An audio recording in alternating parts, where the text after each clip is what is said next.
Mentari terbit, belum tinggi, baru sejengkal, setinggi jari. Assalamualaikum, selamat pagi. Ketemu lagi Bu Tasmin di sini. Bagaimana kabar kalian hari ini? Semoga sehat selalu dan tetap semangat dalam belajar. Walaupun kalian sedang belajar di rumah, jangan lupa tetap disiplin waktu ya. Jangan lupa kerjakan tugas yang diberikan Bapak dan Ibu guru. Sebelum memulai pembelajaran hari ini, baiknya kita berdoa lebih dulu ya, agar pembelajaran kali ini bisa berjalan dengan lancar. Berdoa, mulai. Berdoa, selesai. Nah, untuk materi berikutnya yang akan kita pelajari adalah kurban dan akikah. Apakah kalian sudah siap? Jika kalian sudah siap, sebelumnya persiapkan alat tulis kalian untuk mencatat hal-hal yang penting dalam video pembelajaran kali ini. Oke, dalam video ini kita akan mempelajari tentang Ketentuan kurban. Namun sebelum kita mempelajari lebih jauh tentang materi tersebut, ada baiknya kita tahu dulu tentang kompetensi dasar dan tujuan pembelajaran. Kompetensi dasarnya adalah menganalisis ketentuan kurban. Sedangkan tujuan pembelajarannya yang pertama menjelaskan pengertian hukum dan dalil kurban. Yang kedua, mengidentifikasi syarat-syarat dan ketentuan binatang yang sah untuk kurban. Yang ketiga, menganalisis waktu pelaksanaan kurban. Dan yang keempat, mengetahui hikmah dan manfaat kurban.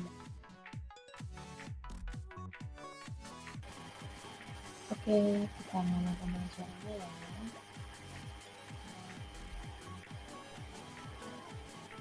Nah, berikut adalah kita konsep dari ketentuan kurban. Yang ya, kurban itu kita akan mempelajari tentang pengertian kurban, dasar hukum kurban, ketentuan dengan kurban, waktu dan tempat penyembelihan, serta sunnah dalam penyembelihan kurban, tata cara penyembelihan kurban, dan yang terakhir yaitu hikmah ibadah kurban.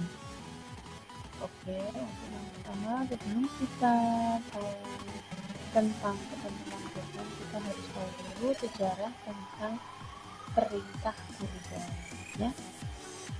Nah, sejarahnya yaitu bagi umat Islam, kurban adalah ibadah yang diperintahkan oleh Allah.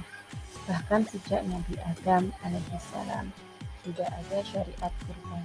Hal ini dapat diketahui dari kitab Qabil dan Habil, dua putra Nabi Adam, di mana kurban salah satu dari mereka tidak diterima karena unsur ketidakikhlasan.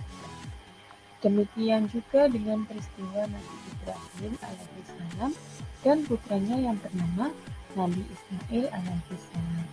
Keduanya merupakan hamba Allah Subhanahu wa taala yang taat dan pantas untuk diteladani karena keikhlasan dalam mengabdikan diri mereka kepada Allah melalui ibadah kurban. Nah, sejarah tentang perintah kurban ini juga telah dijelaskan di dalam Quran surat As-Saffat ayat 102 sampai 107. Nah, ini ilustrasi tentang sejarah kurban ya, bahwa Nabi Ibrahim diperintah Allah melalui mimpinya yaitu untuk menyembelih anaknya yaitu Ismail, dan dalam proses penyembelihannya Ismail digantikan oleh Allah dengan domba. Itu adalah secara singkat perintah kurban. Lanjut ya. Sekarang pengertian kurban. Nah, kata kurban ini berasal dari bahasa Arab qoriba yaqrobu kurbanan, yang berarti dekat. Maksudnya mendekatkan diri kepada Allah dengan mengerjakan perintahnya. Ya. Sedangkan di dalam pengertian syariat, kurban ialah menyembelih hewan ternak yang memenuhi syarat tertentu yang dilakukan pada hari raya Idul Adha dan hari Tasyrik. Nah, kalau hari Tasyrik ini setelah Idul Adha tanggal 10 Dzulhijjah, yaitu 11, 12, dan 13 Dzulhijjah. Nah, kita berkurban ini semata-mata untuk beribadah dan mendekatkan diri kepada Allah Subhanahu wa Ta'ala. Nah, yang berikut adalah dasar hukum kurban. Kurban ini hukumnya adalah sunnah muakkad bagi orang Islam yang mampu. Ya, berkurban bisa menjadi wajib jika dalam bentuk kurban ini karena nadar atau janji. Misalnya kalian nanti kalau lulus dari kelas 9 bernazar ingin kurban di hari raya Idul Adha, maka itu kurbannya dihukumi wajib. Nah, dalam pandangan Islam, orang yang telah mampu tetapi tidak melaksanakan kurban maka dikategorikan orang yang tercela, bahkan sangat dibenci oleh Rasulullah Shallallahu Alaihi Wasallam. Sebagaimana firman Allah Subhanahu wa Ta'ala dalam Quran surat Al-Kautsar ayat 1 sampai 3. Nah, dasar hukumnya kurban itu ada di Quran surah Al-Kautsar ayat 1 sampai 3. Bagaimana bunyinya? Yaitu Bismillahirrahmanirrahim. Inna a'tainakal kautsar fasalli li rabbika wanhar. Inna syani'aka huwal abtar, yang artinya sungguh kami telah memberimu hai Muhammad rahmat yang banyak, maka laksanakanlah sholat karena Tuhanmu dan berkurbanlah sebagai ibadah dan mendekatkan diri kepada Allah. Sungguh orang-orang yang membencimu dialah yang terputus dari rahmat Allah. Lanjut ya.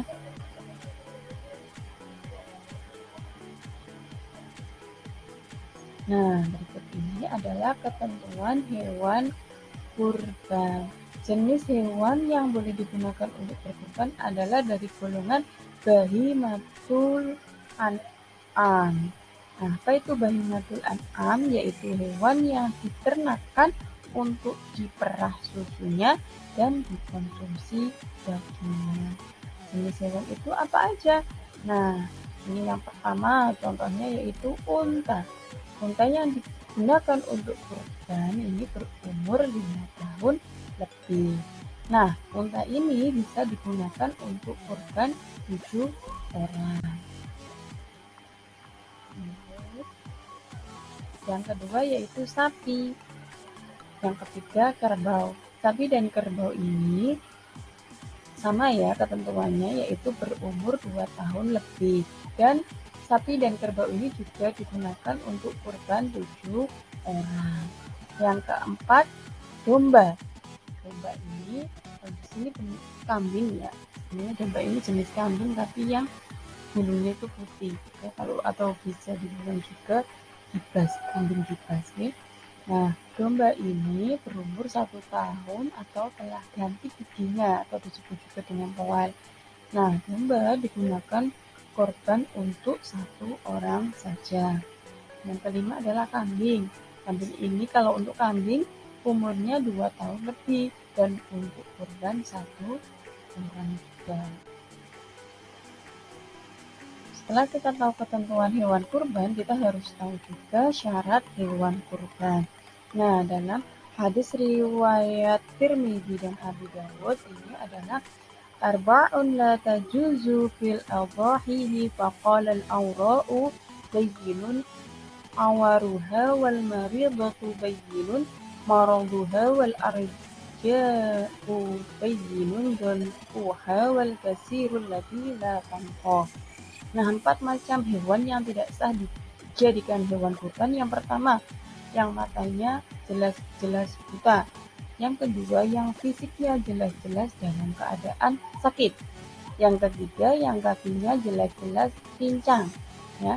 Yang keempat, yang badannya kurus lagi tak berlemak. Nah, ada 4 syarat ya, matanya tidak buta, sehat badannya, kakinya tidak pincang, dan badannya tidak kurus kering. Nah, bagaimana kalau misal ada sapi yang tanduknya patah? Apakah boleh digunakan untuk kurban? Sapi atau kambing yang tanduknya patah itu boleh digunakan untuk kurban. Karena dalam kondisi ini bukan cacat fisik ya. Begitu. Lanjut, waktu dan tempat penyembelihan hewan kurban. Nah, waktunya itu pada hari raya Idul Adha, tanggal 10 Zulhijjah, dan setelah hari raya Idul Adha, yaitu pada hari Tasyrik, tanggal 11, 12, 13 bulan Zulhijjah sebelum Maghrib.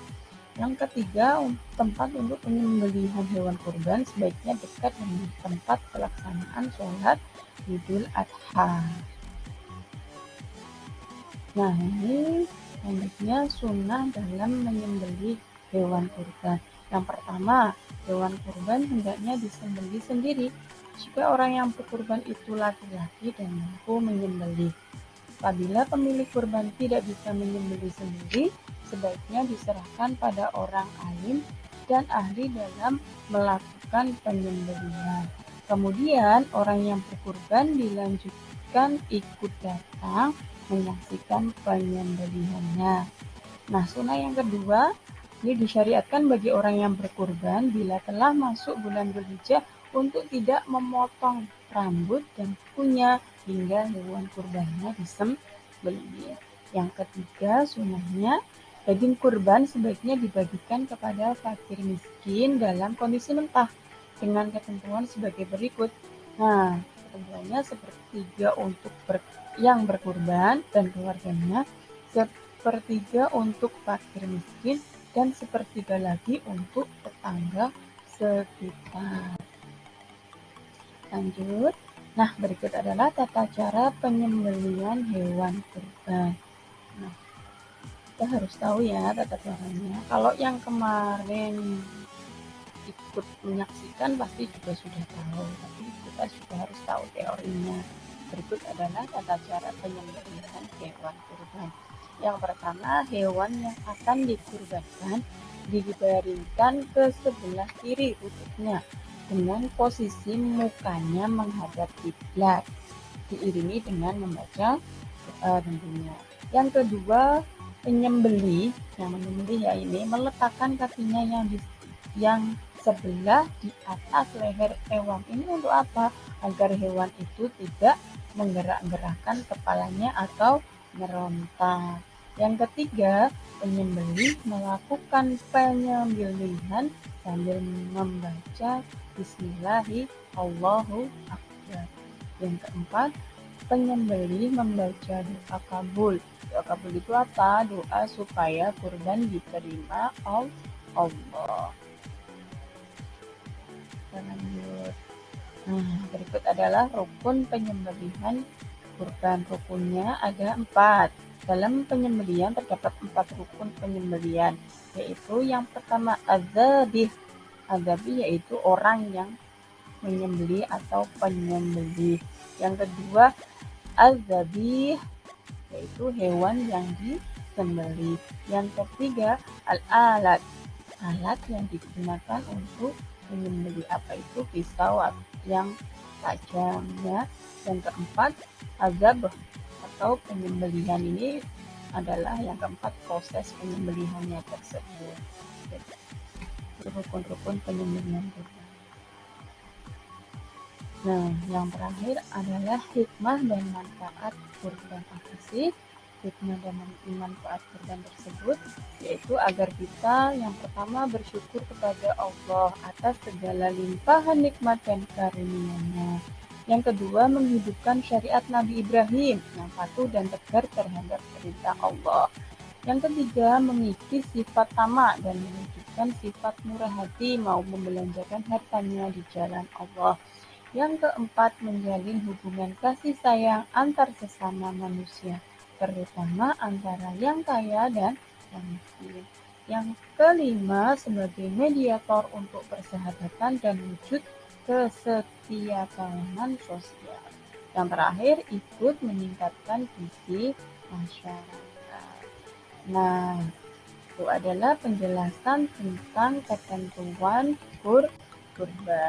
Nah, setelah kalian mendengarkan penjelasan tersebut, sekarang waktunya kalian mengerjakan tugas. Tugas yang pertama yaitu sebutkan jenis dan ketentuan hewan kurban.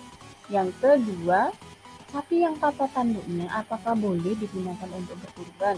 Jelaskan jawabanmu. Nah, tuliskan jawabanmu di kolom komentar dengan menyebutkan nama, nomor absen, dan kelas ya.